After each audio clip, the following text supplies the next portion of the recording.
You have probably got an image of Jesus in your mind. Long hair, light skin, kind of serene, right? But what if everything you have been told about Jesus is wrong? What if the way we have always pictured him, the image we have carried for centuries, isn't accurate? It sounds crazy, right? What if the Jesus you know is more about cultural influences and history than actual truth? What if we have been misled? In this video, we are going to dive into that very question. The truth is, the image of Jesus as we know it isn't exactly how he would have looked, and people like Elon Musk have confirmed it with proof. This is going to change the way you see everything. Here, we would like to take a moment and thank you for supporting us and being a valued part of our strong community. And if you are not yet a member, we encourage you to join us and help build an even stronger community together. Let's get started.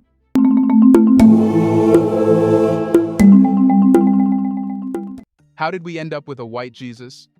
It all starts with history, and more specifically with the spread of Christianity across Europe. But it's not as simple as Christianity spread, and this image just happened. No, there's a much deeper story here, one that's tied to power, culture, and the very construction of racial identities. When Christianity first started spreading through Europe, it was a time of great change. The early Christians were primarily from the Middle East, and so was Jesus. And don't you black people ever forget one thing. The man that helped Jesus carry that cross was a black man. And don't ever forget another thing. Jesus belongs to Africa as much as he does to Europe and Asia. He was born in that part of the world that touches Africa and Asia and Europe, and Jesus was not a white man like me, nor was he as black as some of you. We don't know what the color of his skin, but it must have been a dark color like the people of his day, because he was a man like them. Don't ever say it's a white man's religion or a black man's religion. It's a world religion. He belongs to the world. But as the faith gained traction in the Roman Empire and beyond, something began to shift. The people who were taking up the Christian mantle in Europe, whether it was through missionaries or the ruling elite, were Europeans themselves. As Christianity took root, these European Christians began to paint religious figures, including Jesus, in a way that made sense to them. They didn't see Jesus as a man from the Middle East. Instead, they saw him as someone who should look like them, someone who belonged in their world. And guess what? They made him look just like them. This wasn't a random artistic choice. It wasn't a simple, let's make Jesus look familiar kind of thing. No, this was very intentional. During the Middle Ages and Renaissance, European artists created the most influential religious works, and they painted Jesus as a white European figure. Think about it. Artists like Leonardo da Vinci, Michelangelo, and Raphael, who were all European, used models from their society to create their images of religious figures. So naturally, the face of Jesus was painted to reflect the faces of the people around them. But here's where things get interesting. This wasn't just an artistic decision, it was a political one. The church, which was the most powerful institution in Europe at the time, had a massive influence on the culture, politics, and religion of the region. The church wasn't just about faith, it was also about control. And by portraying Jesus as a white European, the church helped cement the idea that Europe was the center of Christianity. They made it clear that Christianity, as they practiced it, was inherently European. And by extension, the white European people were the true bearers of the Christian faith. This wasn't just about art, it was about power. The church's leaders were reinforcing the idea that they held the divine right to govern and spread Christianity.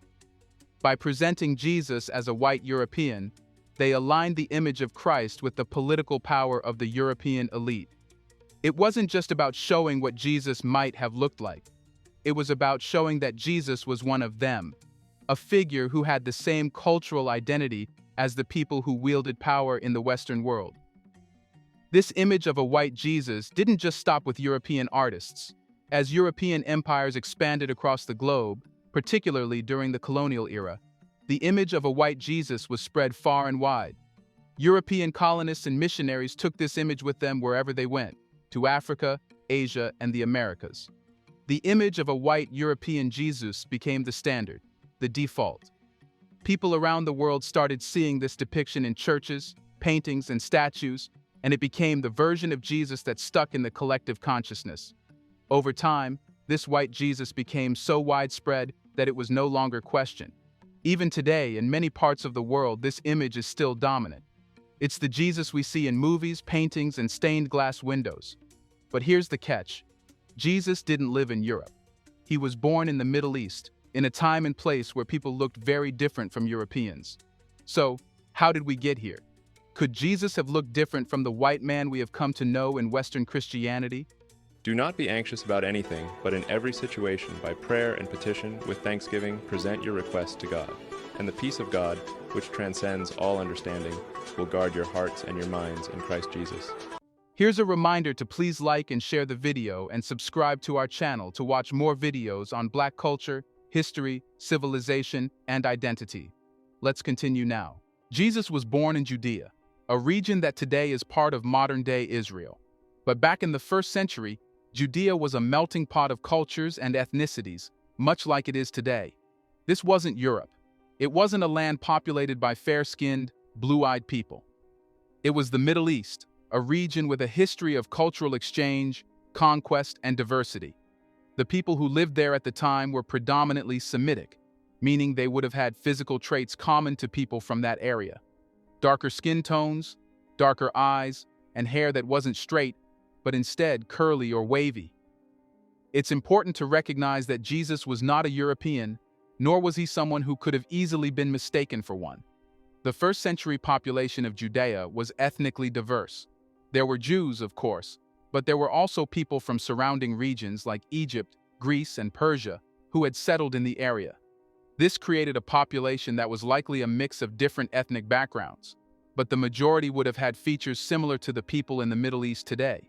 So, the image we have of Jesus with light skin, flowing golden hair, and piercing blue eyes just doesn't align with the reality of where he was born and the people around him. If you want to picture what Jesus might have looked like, think of the people in modern-day Israel, Palestine, or even Egypt. They have olive to brown skin, dark hair, and dark eyes. Their features are more robust, with noses and jawlines shaped by centuries of ethnic evolution in that specific region. This is how the people of Jesus' time most likely looked. So, when we say Jesus probably didn't have fair skin and blue eyes like we often see in Western depictions, we are not just guessing. It's based on history, geography, and the natural features of the people in that area at that time. Imagine if the Lord Jesus came as a black American. Sorry, I don't mean anything wrong in here. Like, I love the black Americans. They're stunning people. And I mean it, they're really stunning. And their faith moves mountains. Oh, if you want to learn from them, learn faith. The black Americans hold the Christian faith, not the whites. But imagine, like, Jesus came as a black American. He would have been cool, bro. Yo, what's up, brother? Imagine, like, he says, hey, lend me some skin, bro. What's up? What's up? What's up in the man? Hey, what's up? Hey, bro, what's up? Yeah. Truly, I said to you, my man. That would have been cool. But the Lord is the black American. So, let's dive into something that's been gaining traction in recent years. The idea that Jesus might have had African features. Now, you might be wondering, why would anyone think that? Well, there are a few key reasons why this belief is gaining attention, and it all starts with the Bible itself. In the book of Revelation, Jesus is described in ways that many people believe point to African traits. Specifically, there are mentions of feet like burnished bronze and hair like wool. Now, for a lot of people, especially those from African backgrounds, the description of woolly hair immediately calls to mind the texture of hair that's common among African people. Revelation chapter 1, I'm going to show you what Jesus Christ looks like. All throughout South Africa, when we've asked people, what color is Jesus? White. What color is Jesus? White. Definitely. Ghana, white. Nigeria, white. America, white. And then we ask, show us that in the Bible. And you know what you hear? Silence. I can't, I don't know. It's not there. Watch what the Bible says. Jump to verse 14. His head and his head were white like wool. So let's pause there. The hair on his head, the hair on his face was white like what?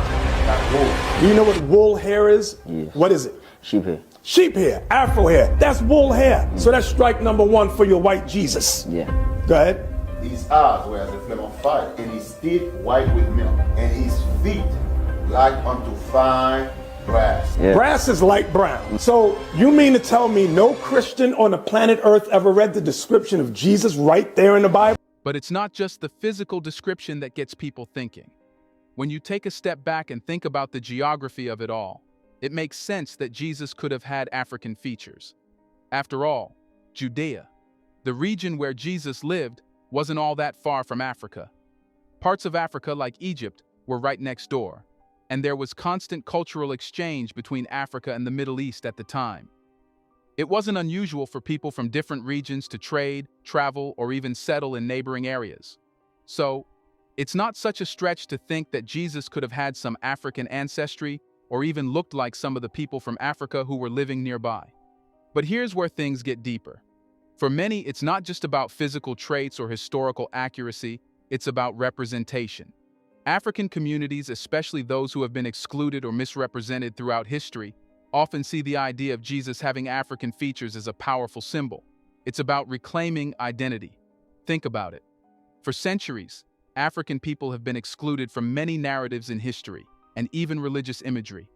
The idea that Jesus could have looked like them, or at least had some African traits, is more than just a historical guess.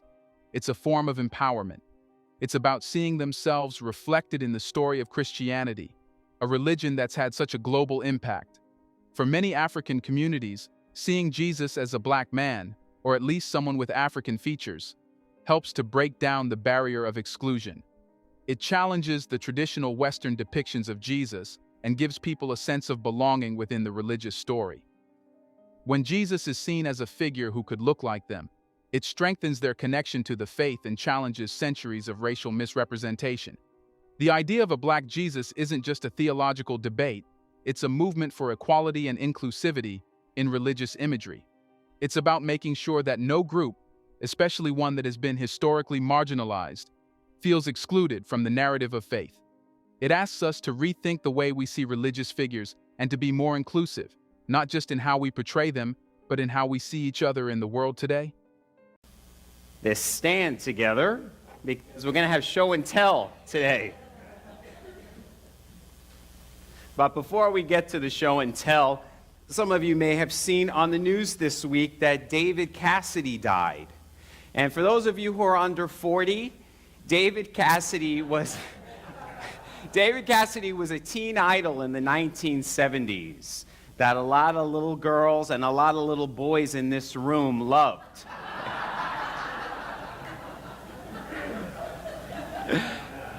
And as soon as I heard the news about David Cassidy this week, I called my childhood friend Diane, because she was the biggest David Cassidy fan in the whole world. Her room was covered in pictures of David Cassidy. She knew all the details of his life, where he went to school, what his favorite color was, and she knew all the words to all of his songs. And she would say, "It's like he's speaking just to me." And Diane loved David Cassidy, someone whom she never met. She worshiped him, and she believed that someday they would be together.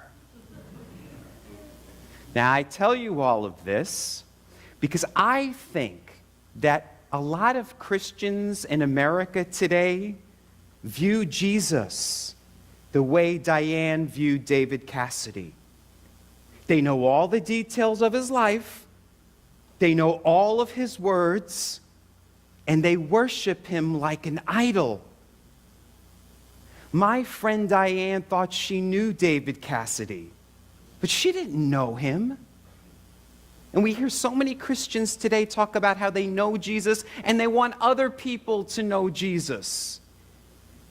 But do they really know Jesus?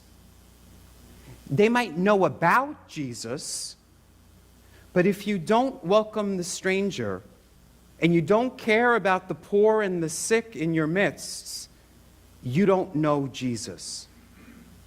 And so today we're going to talk about what it means to move from knowing about Jesus to knowing Jesus. Today, as I mentioned, is Reign of Christ Sunday.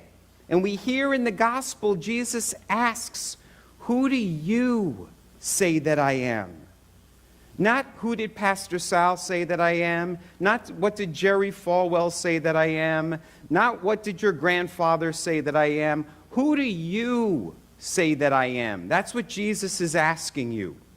Now, the ancient Hebrew people had a lot of names for the divine. Elizabeth is going to sing for us this morning about some of those names, El Shaddai and Adonai. And we Christians have a lot of names for Jesus: Way Shower, Messiah, Rabbi, Light of the World, Son of God, Savior.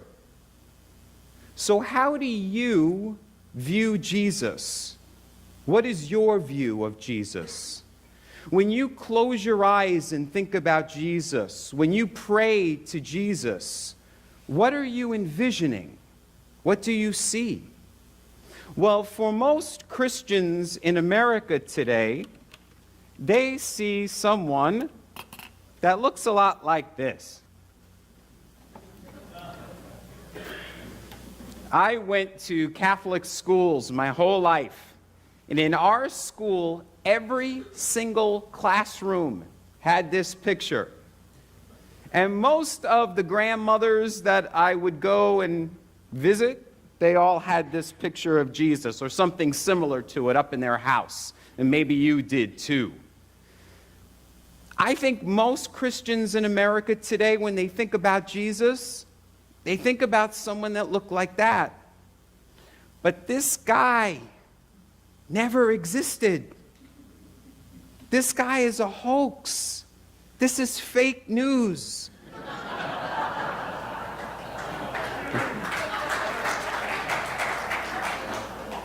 I think this t-shirt says it best. Jesus was not white. Jesus wasn't white. You might be wondering, what does Elon Musk have to do with all this? Well, in a recent interview, Musk made a statement that got a lot of people talking. He said that Jesus was black. Yep, Elon Musk, the tech billionaire, who isn't known for making religious statements, just threw that out there. His comment sparked all kinds of reactions from people on social media and beyond. Some people applauded him for challenging the traditional image of Jesus, while others were outraged. But here's what Musk's comment did. It forced the conversation about race and religion into the spotlight once again. Musk's statement was more than just a casual remark. It was a bold statement that challenged the centuries-old portrayal of Jesus and brought the conversation about racial representation in religion into the mainstream. You know, if Jesus is saving people, I mean, I wouldn't stand in his way. Elon Musk's bold claim that Jesus is black, with proof provided, has shattered centuries of tradition. So why is this conversation so heated? It's because, at the core, this discussion isn't just about Jesus' appearance. It's about how race has been handled in religion for centuries. For many, the idea of a black Jesus is more than just an idea about his physical features. It's about representation. It's about reclaiming power. And it's about challenging the status quo. For centuries, Christianity, like many other religions, has been presented through a European lens, with white people at the center of the narrative. By challenging this image, we are challenging the very foundation of religious authority. And let's be honest, when people challenge power, there's bound to be a backlash. But at the same time, there's a growing movement to reclaim history, to make sure that everyone sees themselves in the story of faith. So where does this debate leave us today? What does it mean in terms of how we see race and religion? Let us know in the comment section. Do you think Jesus was black? Do you want to watch more videos like this one? If so, subscribe to our channel and press the bell icon next to it. We have decided to bring videos on something nobody talks about: the black culture, civilization, history, and evidence about how glorious blacks have been. Thanks for watching, and until the next video, stay tuned.